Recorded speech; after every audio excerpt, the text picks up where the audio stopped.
And throw this up just for the heck of it. This is what I've been doing since I hadn't been able to hunt arrowheads. I've got to be out doing something. So this is from one site that I've hunted for the last couple of years, and I acquired several buttons. I found two Wheaties and two Indians. One is a 1903, one's a 1885 or 6. And that's all the coins. It's got some, I think it's like a post World War II general service buttons. A lot of good looking buttons with nice back marks. There's a pineapple. I think it's a pineapple. Best we could determine, it's a pineapple. But anyway, this site, it's got some things on it that's from the 1930s. This letter opener right here, for one, is an advertisement piece from the 1930s. So there's several things in here probably from the 1930s and 1800s alike. It's a nautical button. Latin may not be too good. But anyway, the reason I got this on, I was going to show you. I had hunted this place for, like I said, for the last 2 years. And it's a great old big property.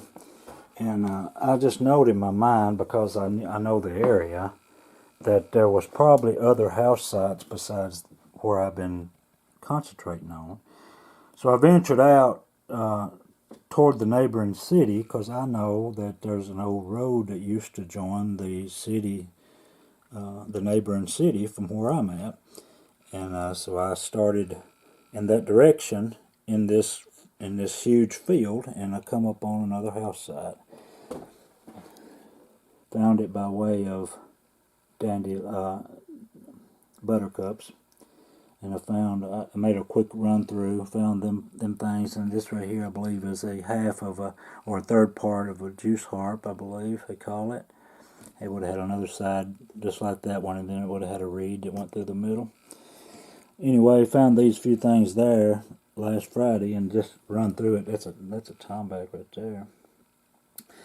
And this one, for whatever reason, the ground really preserved these well. That one's still got a lot of fabric in it. This one had fabric in it too, but I went ahead and picked that until I got it out. But I left a lot of that. It's still pretty good shape. I mean, it ain't no big deal, but I thought it was neat that it would keep, stuff. And then I went today finding these things, and I'm not showing you this just for the sake of showing you objects that, is rusty and green, and although cool, that's not what I got the camera on for, and I'll show you. Anyway, I found these today. Just, I think it's silverwater still on that one. Ground preserved them pretty good. Some of these things I have no idea what they are. That's the thing with hunting relics out of the ground. I don't know them. Don't know what they are. Part of them. I know what buttons are. I know what lead balls are. Anyway, these are some big lead balls. Musket balls or whatever they are. Seems like nearly a half inch. Anyway, here's what I want to show you. Coming on over here. I found two things today. Right at the end of the day, I said, let's finish strong. So I said, give me a silver or two buttons. So I found two round things. This one I'm pretty sure is a button. Can't get nothing off of it, front or back. But it sounds like a button. This one, however, listen. Doesn't sound like a button. Can't find nothing on it except right here at the top. If I can get real steady, and you can read that.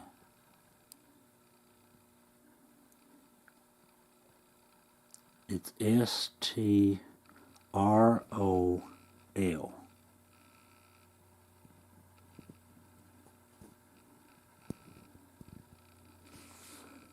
Try it again.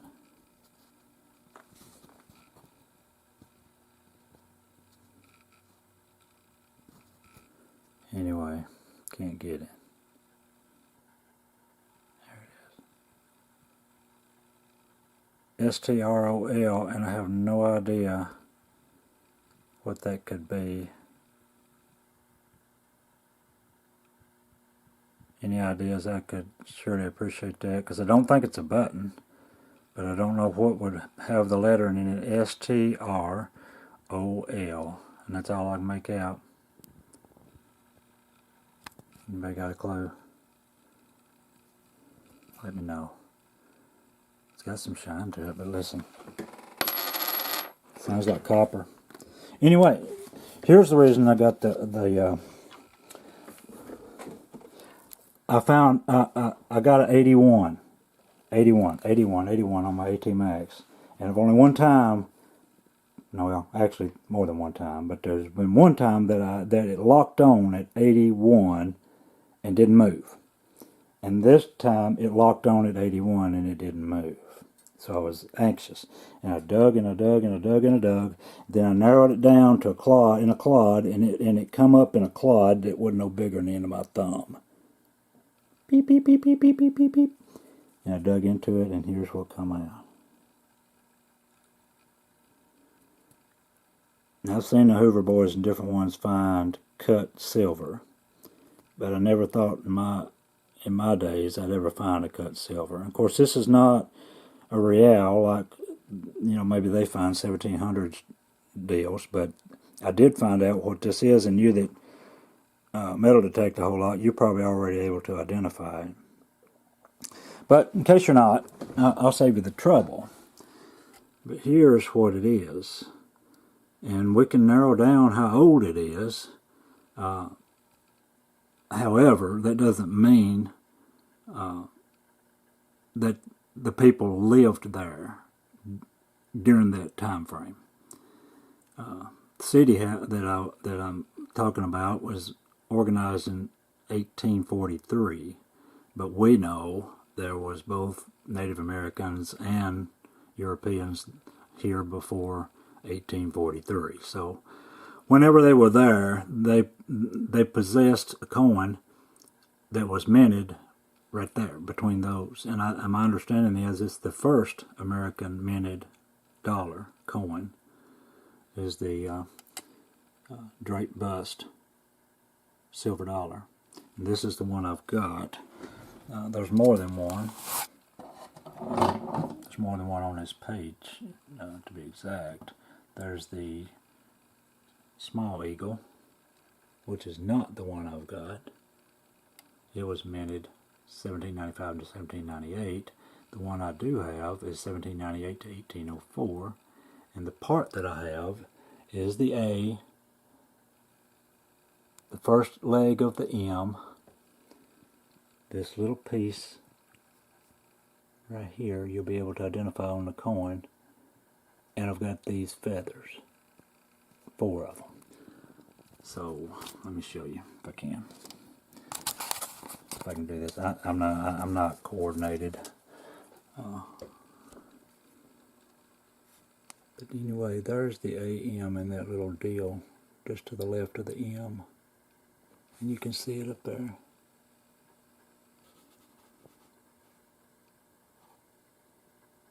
And oddly enough, on the other side,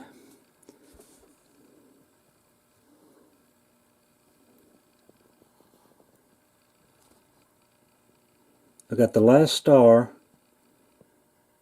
and the left bust.